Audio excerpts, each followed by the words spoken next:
Hey everybody, welcome back to the Comic Wall. It's your girl, the Outcast Angel, and today let's talk about issue 5 of Crude by Steve Orlando and Garry Brown. This issue got hella real because, as we saw last issue, Mikhail from Piotr Petrovich's work, Piotr, of course, and a new character named Masha, I believe, who is one of the head founders of a new, I guess, faction of Blackstone called Prava, have been cornered in Piotr's apartment with a squad of, I guess, police at at his door, and leading this squad is the what is he? The executive of Petropinnacle. I forgot his name. But shit gets real when they storm the apartment and they're gone. And turns out they made it out to the roofs of the roof of the apartment, and they're trying to get away. But Mikhail, the big buff guy, is getting tired, and so Piotr's just like, you know what? You can wait. You can rest. I'll take care of this. And he just goes all out, just assassin on these guys, just killing everybody. And so finally he comes face to face with Big Vitaly, and this is the guy he attacked in his shower, in Vitaly's shower. And Vitaly's pissed. He is absolutely pissed at Piotr, obviously, but he's not after him. He's after Masha and Prava as well, since he's one of the bigger factions of Blackstone between Meshe Adam and Petropinnacle. I'm sorry. And turns out he mentions the name Ivan Kirpichny, which is the top dog of Petropinnacle. And finally he says, "I'll kill you on my own time," but Piotr says, "My schedule's open," and just breaks his neck like nothing.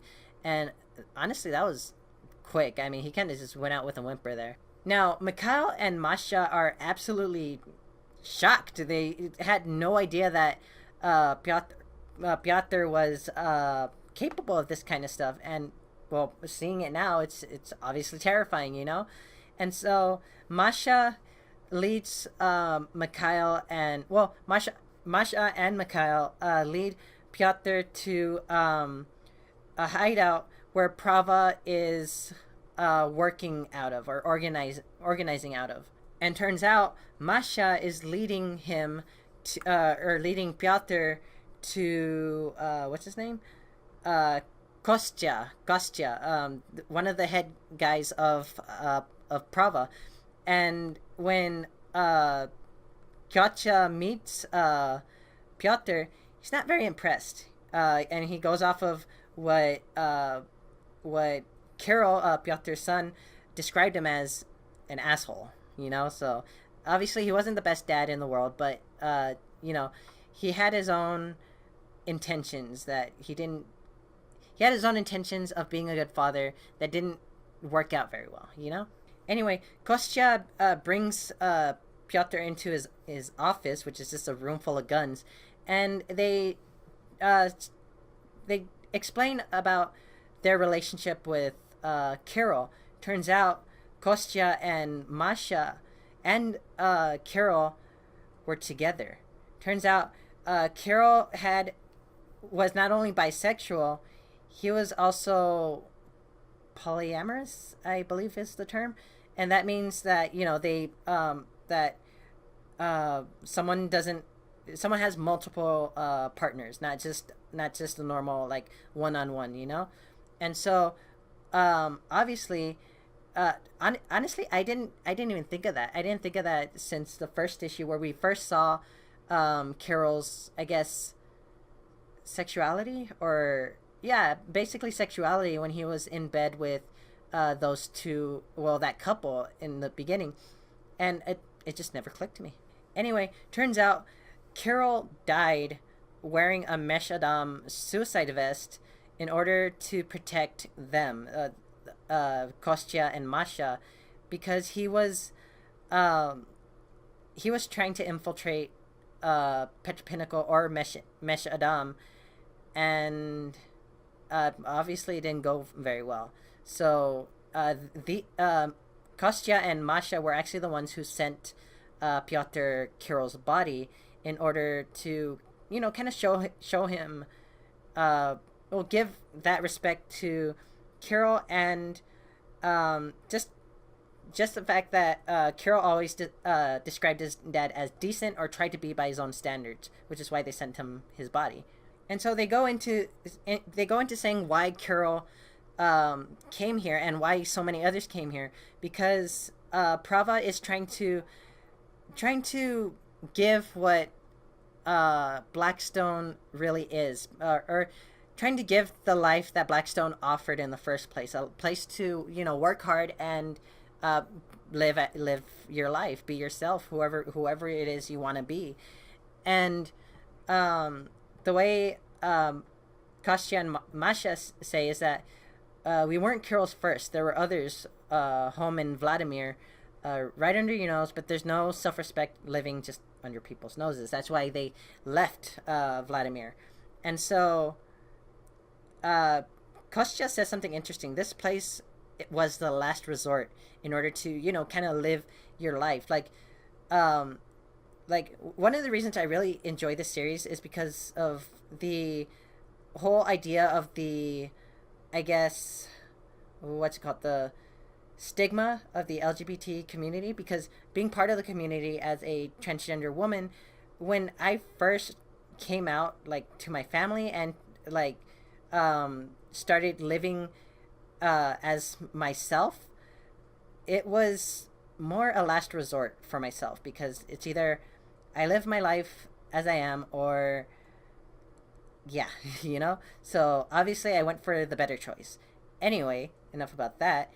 They go into it saying how Kirill, Masha, and Kostya became the leaders that they are now, and fought for their freedom, essentially. And here they kind of turn on Pyotr, saying, you did inspire Kirill, Pyotr. You inspired him to be nothing like you, and now that I see you, you're not the cowed, nebbish drone Kirill thought you were. No, you're a killer. You've got passion, all but a little too late, or all a bit too late. And this moves Pyotr, because he breaks down.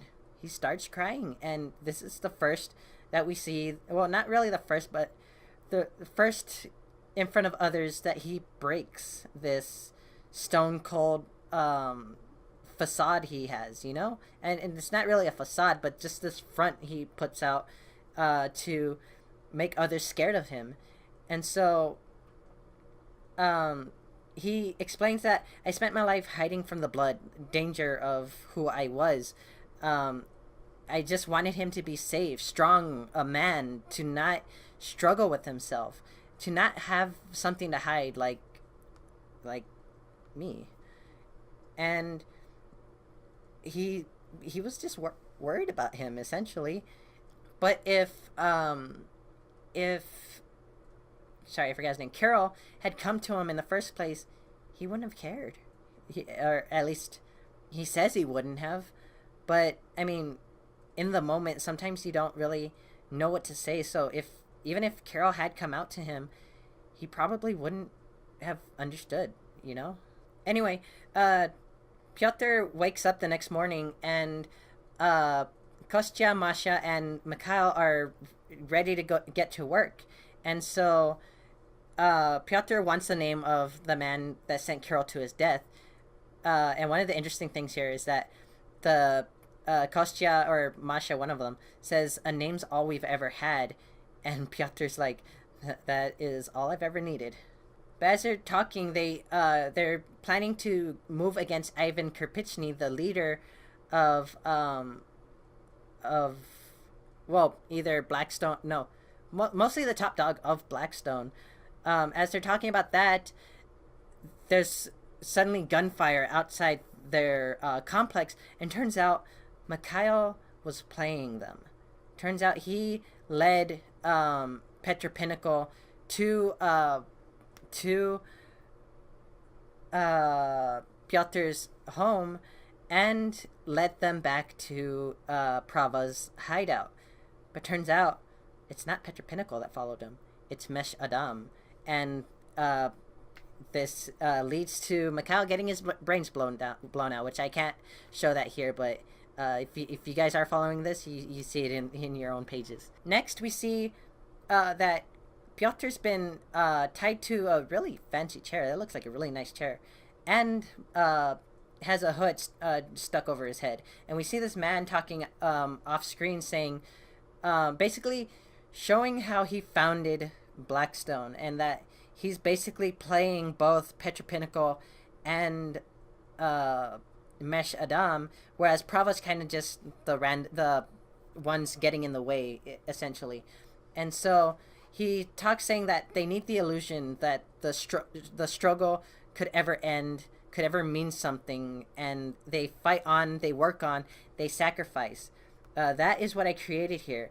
I sell people on freedom, and once tempted, they will give up more than ever before in its pursuit. So basically, he's the one bringing these people here on the promise of a free life in exchange for hard work that rewards nothing, you know?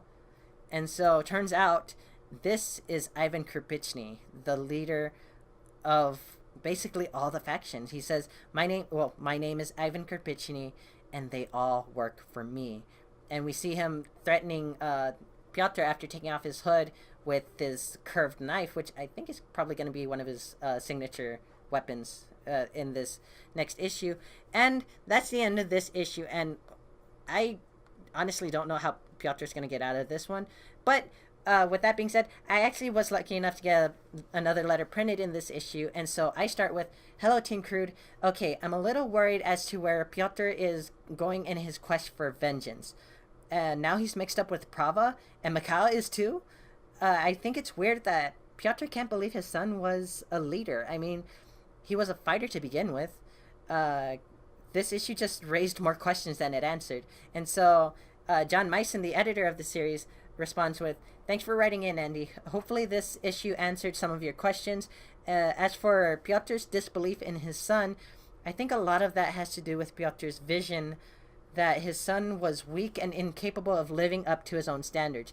At its core, that's what this series has been about, figuring out that the old ways of life are not the only ways of life. Kirill was a strong man and his own person, but if all you know is your own experiences, it can sometimes be hard to see anything else. As you've seen, Piotr is starting to realize that, and although it's too late to bring Kirill back, at least Piotr can change for the better." Well said, John. And Steve Orlando responds with, "You picked up on something interesting, Andy.